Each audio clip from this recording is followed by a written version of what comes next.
Apakah planet Venus masih memiliki kesempatan untuk menjadi planet layak huni?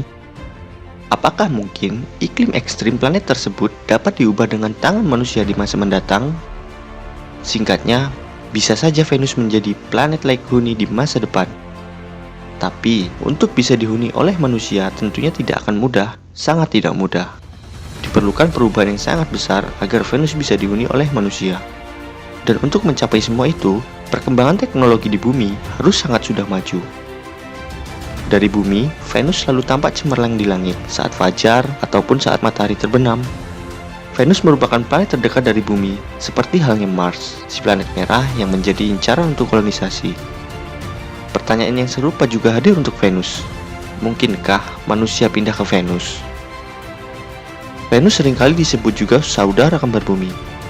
Keduanya memang memiliki kemiripan. Massa Venus adalah 4.869 kali 10 pangkat 24 kg, hampir sama dengan bumi yang masanya 5.972 kali 10 pangkat 24 kg. Bukan cuma massa, untuk ukuran keduanya pun hampir identik. Venus memiliki diameter 12.103 km, sedangkan diameter bumi 12.756 km. Bahkan, untuk kerapatan dan gravitasi, permukaan keduanya pun hampir sama.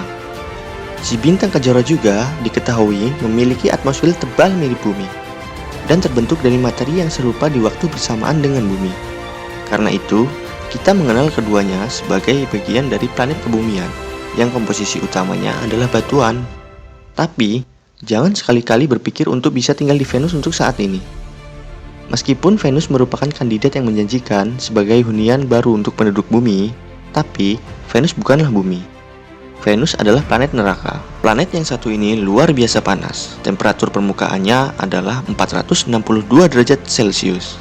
Dengan suhu panas ini, timah dan seng pun bisa meleleh. Kondisi yang panas di Venus bukan hal yang aneh mengingat lokasinya yang jauh lebih dekat ke matahari. Selain jarak, efek rumah kaca akibat atmosfer yang sangat tebal di Venus jadi penyebab lain panas ekstrim di planet ini.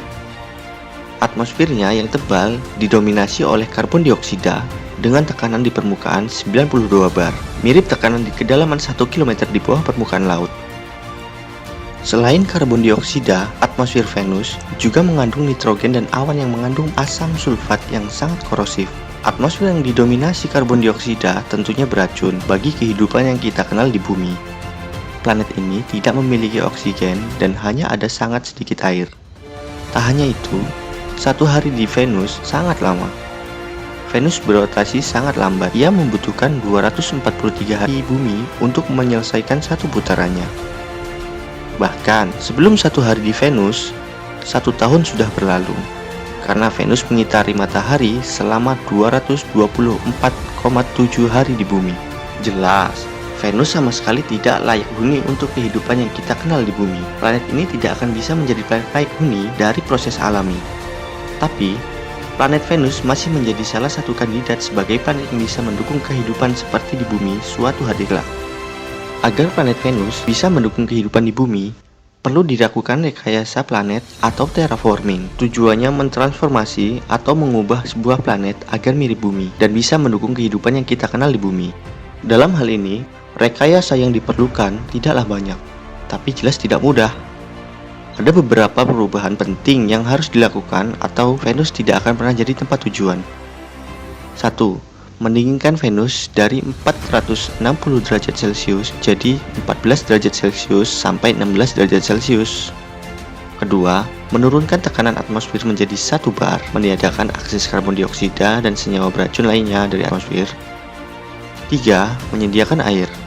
4. Mempercepat rotasi Venus agar satu hari hanya 24 jam. Tampaknya sederhana, tapi tidak akan mudah dilakukan. Tapi, sesungguhnya butuh waktu yang panjang untuk bisa merekayasa Venus mirip jadi bumi, dan tentunya biaya yang tidak sedikit. Ada 2 ide besar tentang kolonisasi di Venus. Yang pertama, membangun kolonisasi di permukaan Venus sebagaimana halnya di bumi. Dan yang kedua, kolonisasi berupa kota melayang 50 km di atas permukaan Venus. Konsep kota melayang ini muncul karena ada ketinggian 50 km di atas permukaan Venus, tekanannya sama dengan di bumi, yakni 1 bar. Di atas awan, terdapat kelimpahan energi surya dengan temperatur yang sangat hangat, antara 0 sampai 50 derajat Celcius.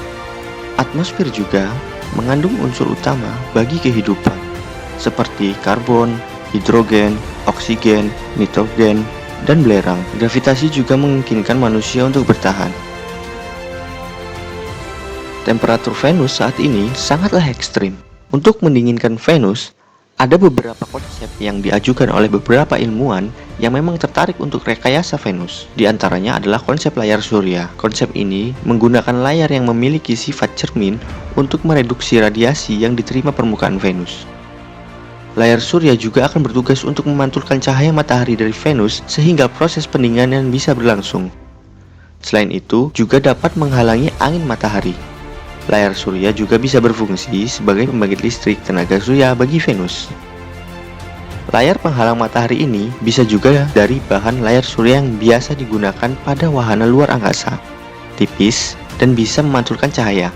Untuk mereduksi biaya, layar surya bisa diproduksi dari luar angkasa menggunakan material dari bulan atau asteroid.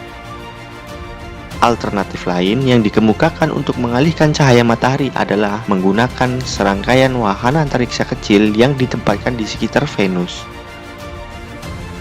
Secara teori, rekayasa planet memang dimungkinkan, tapi catatan yang harus diperhatikan adalah ketersediaan teknologi yang menunjang seluruh pembangunan tersebut.